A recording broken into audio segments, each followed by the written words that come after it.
नमस्कार मित्रांनो, स्वागत आहे तुमचे हिंदू पुराणमध्ये। आज आपण पाहणार आहोत चांगल्या लोकांसोबत नेहमी वाईटच का होते। तुम्ही अनेक वेळा ऐकलं असेल की चांगल्या लोकांच्या मागे नेहमी काहीतरी अडचणी असतात। तुम्ही स्वतःही हे अनुभवलं असेल। चांगले कर्म करणाऱ्या चांगल्या लोकांना नेहमीच त्रास सहन करावा लागतो, असं का? हा प्रश्न तुम्हालाही पडला असेल। तर वाईट कृत्य करणारे आपले जीवन आनंदाने व शांततेने जगत आहेत। जे चांगले काम करतात त्यांना इतक्या संकटांना का सामोरे जावे लागते? तर ते अधर्माच्या मार्गावर आहेत। ते भौतिक आनंदी आणि जीवनाचा आनंद घेत असतात। हा प्रश्न तुमच्याही मनात कधी आला असेल तर आज आपण त्याचे उत्तर जाणून घेऊ। या प्रश्नाचे उत्तर स्वतः श्रीकृष्णानेच दिले आहे।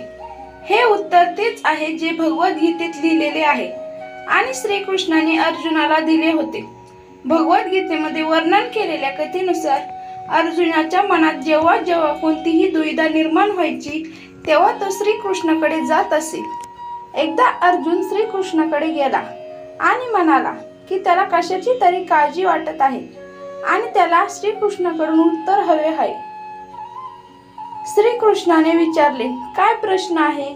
अर्जुन म्हणाला, मला जाणून घ्यायचे आहे की चांगल्या लोकांसोबत वाईट का घडते, तर वाईट लोक आनंदी असतात।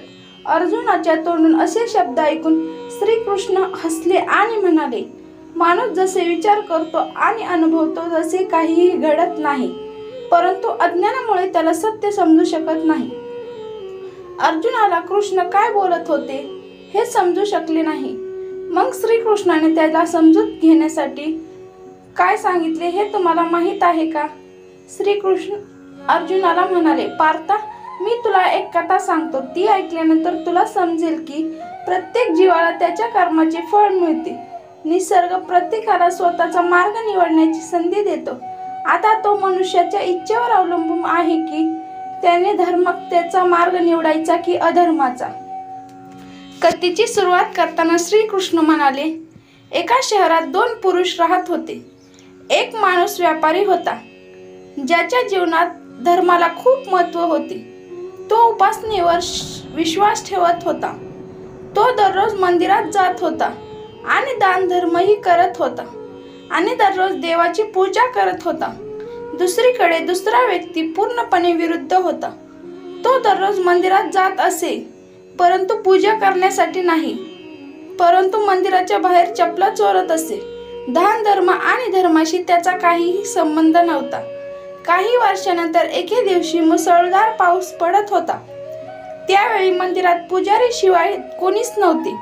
ही गोष्ट दुसऱ्या माणसाला कळल्यावर हीच योग्य संधी आहे असे समजून त्याने मंदिराचे पैसे चोरण्याचा प्रयत्न करणाऱ्या पंडिताची नजर चुकवून मंदिराचे सर्व पैसे चोरले। त्याच वेळी तो व्यापारीही मंदिरात आला। दुर्दैवाने मंदिराच्या पुजाऱ्यांनी त्याला चोर समजून आरडाओरडा सुरू केला। तेथे जमलेल्या लोकांनी त्याला बेदम मारहाण केली। कसा तरी तो तिथून पळून जाण्यास यशस्वी झाला, पण दुर्दैवाने त्याला तिथेही सोडले नाही। धावत असताना मंदिराबाहेर त्या व्यक्तीचा अपघात झाला आणि तो जखमी झाला। मग व्यापारी लंगडू लागला आणि वाटेत त्याला मंदिरातून पैसे चोरलेल्या माणसाला भेटला। तो चोर म्हणाला, आज माझे नशीब चमकले, मला एकाच वेळी इतके पैसे मिळाले। हे सर्व पाहून त्या व्यापाऱ्याला खूप वाईट वाटले आणि त्याने घरातील सर्व देवांची चित्रे काढून टाकली। दोघेही काही वर्षांनी मरण पावले। मृत्यूनंतर जेव्हा दोघेही यमराजाकडे पोहोचले आणि त्या सत्पुरुष असलेल्या व्यापाऱ्याने समोर चोराला पाहिले तेव्हा त्याला खूप राग आला। त्याने संतापून यमराजांना विचारले, मी नेहमी सत्कर्म करत होतो, दान धर्मावर विश्वास ठेवला, त्या बदल्यात मला आयुष्यभर अपमान आणि वेदना झाल्या आणि या व्यक्तीने नेहमीच वाईट कृत्य केली, तरीही त्याला नोटांनी भरलेले बंडल मिळाले, असा भेदभाव का? यावर यमराज म्हणाले, वत्सा, तुझा गैरसमज आहे। ज्या दिवशी तुझा अपघात झाला तो दिवस तुझ्या आयुष्याचा शेवटचा दिवस होता, पण तुझ्या चांगल्या कर्मामुळे तुझा मृत्यू झाला नाही। तुला फक्त किरकोळ दुखापत झाली। तुला या दृष्ट चोराबद्दल जाणून घ्यायचे आहे। खरं तर त्याच्या नशिबात राजयोग होता, पण त्याच्या कुकर्म आणि अधर्मामुळे त्याचे रूपांतर फक्त पैशाच्या गाठोड्यात झाले. कथा सांगितल्यावर श्रीकृष्ण अर्जुनाला म्हणतात, तुझ्या प्रश्नाचे उत्तर तुला आता मिळाले आहे का? देव तुमच्या कर्माकडे दुर्लक्ष करत आहे असे समजणे अजिबात खरे नाही. देव आपल्याला कोणत्या ना कोणत्या स्वरूपात काय देतो हे माणसाला समजत नाही. पण जर तुम्ही चांगले कर्म करत राहिलात तर देवाची कृपा तुमच्या पाठीशी असतेच. म्हणूनच आपण आपल्या चांगल्या कर्मांचे बदल करू नये, कारण त्याचे फळ आपल्याला या जन्मातच मिळते.